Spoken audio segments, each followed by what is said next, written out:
how cool it would be for Joseph to break the record in front of the home fans versus on the road?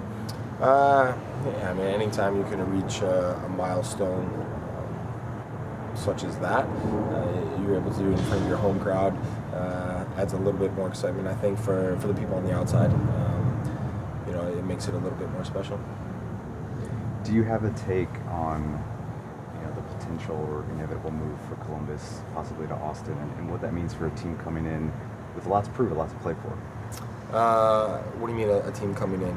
Columbus coming in this weekend. Columbus coming in this weekend, yeah. I mean, you could say they're like, I mean, are they a wounded line? They have a lot to play for. They're getting away from the drama. They're coming here, playing the first. Yeah, I mean, listen, I think regardless of what's going on, they're always a tough team. So whether they're in Texas or in Columbus, they've got good players. They're well organized. They play good football. So that whole situation, I don't think they allow that to affect them. And in terms of, you know, their situation, ultimately it's probably not even up to the results anymore at this point. It's not up to performances or results. It's down to the ownership group. You know, so it is what it is, and it'll be what it'll be. I mean, I think we're all probably, you know, watching it, you know, at a certain distance and keeping an eye on it, saying, you know, what eventually will happen. Thank you. Can you talk about Leandro? I mean, I know, like, from a national perspective, when people think of Atlanta United, they think of the, you know, Latino attacking, you know, power that this team brings. I just wanted to get your perspective on what, you know, he brings to the defense, and that, you know, he kind of goes overlooked sometimes in that regard. Yeah, I mean, I think there's times he thinks he's one of those attacking players. He starts dribbling out of the back and doing some crazy things, but no, I've always said him and Kentucky have a good partnership, and what he brings to our back line in terms of his competitiveness, his ability to tackle, win balls, put his body on the line, you know, that's important for a center back to be able to do those types of things. And like you mentioned, right, there's times when probably his name doesn't get thrown around as much as some of the attacking players, and not that he's not as important, but I think it's just that those guys obviously get all the headlines and all the attention. But you know, us as a back line and a defensive unit, we like to try and pride ourselves on giving those guys the ability to go and do their thing in terms of scoring goals and creating exciting moments for the fans. It seems like he's been a player based on just some of the things I've heard about some of the other, you know, like Eric Rometti, for example, talked about how he's been important in kind of getting settled here in Atlanta. Do you feel that from, like, him being a key piece organizationally with some of the Spanish-speaking players? For sure. Obviously, you know, first and foremost, his English is very good. So that is a helpful aspect in terms of being the go-between sometimes between some of the guys that aren't necessarily great English speakers. But also, you know, I think he's settled in really well in terms of being here in Atlanta and whatnot. Obviously, he's expecting a child any day now. So he's really made Atlanta his home, and I think he's taken it upon himself that when you guys come in from, you know, especially South America, he tries to help them out as much as he can in terms of off the field issues, making them feel comfortable, and that's a huge part of allowing guys to be successful on the field. So yeah, I mean, stuff like that goes a little bit unnoticed, and you know, obviously as a team and as a club, we're appreciative of that. Discuss Columbus's offense with Higuain and Zardes and the challenges they will present to you.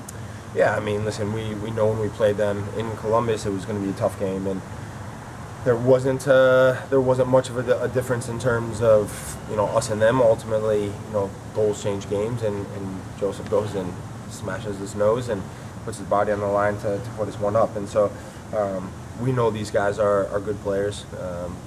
As I mentioned, they're well organized. They have a very good idea of how they want to play and how they go about posing dangerous situations for an opposition. So it's going to be important for us for 90 minutes to make sure that we're switched on. We know where Jazzy is. We know where Higuain is. You know, these guys are game changers. So it's important that we're alert to their movements and where they are, you know, on and off the ball. During the All-Star game, you were able to work with their goalkeeper, Zack Steffen, and discuss. So was that Zack Zack? Steffen. That's awesome. Zack Steffen. Yes, and he mentioned how much he's interacted with you in the past, especially with U.S. Camps. Discuss him and his improvements, just the big year he's had, and just the state of goalie union in U.S. soccer. Yeah, I mean, obviously I've known Zack since, going back a couple of years now. We were in camp together when he was still in Germany, and obviously when he was there, he found it a bit difficult at times, and it just goes to show what playing regularly will do for you in terms of your confidence, your ability to read situations in a game. I mean, as a goalkeeper, it's so important to be playing games, and I think we've all seen his quality shine through over the last year and a half in terms of him playing regular minutes, being a key piece for their team and their club. And yeah, I mean, he's obviously got a bright future ahead of himself, and hopefully we can put a few past him on Sunday. George Bello, another week practicing with you guys. 16-year-old kid out there going at it. What have you seen from him so far in his time on the field? Yeah, no, I mean, with anybody, right? At a younger age, when they're playing in a higher level, a higher environment, training day in and day out with better competition, it's going to ultimately make them better. So it's important that he continues to do that. I think that's each day he's learning things and making him a better player. And in terms of his quality, I mean, you wouldn't know that he's 16 unless someone told you. He reads the game well. He's competitive. He's fierce, brave. He's able to get up and down the line. Those are all important things for a fullback and a wingback at times. And I think he's got that ability. And so he's another one that we will look forward to seeing his progress in terms of what he can bring to not only our team but also on an individual basis, and see how much he can push the bar, because the sky's the limit for him. Brad, Jeff Larentowicz, obviously tactically so important for the team in central midfield. Last week against Toronto, I talked to Michael Parkhurst. He said he thought that Jeff was having a fantastic year. He is playing at a very high level. What do you think he brings to the team, and just in general, what's your take on his season so far? I think he's had a great season so far. I think when you look at our team, it goes back to looking at our attacking players and our attacking options going forward. And when you have someone like Jeff, who is able to kind of sniff out the dangers as teams look to break on us, especially as we throw numbers forward, be it fullbacks, wingbacks, center midfielders. You need somebody in the middle of the pitch to be able to not only protect your center backs and your back line, but also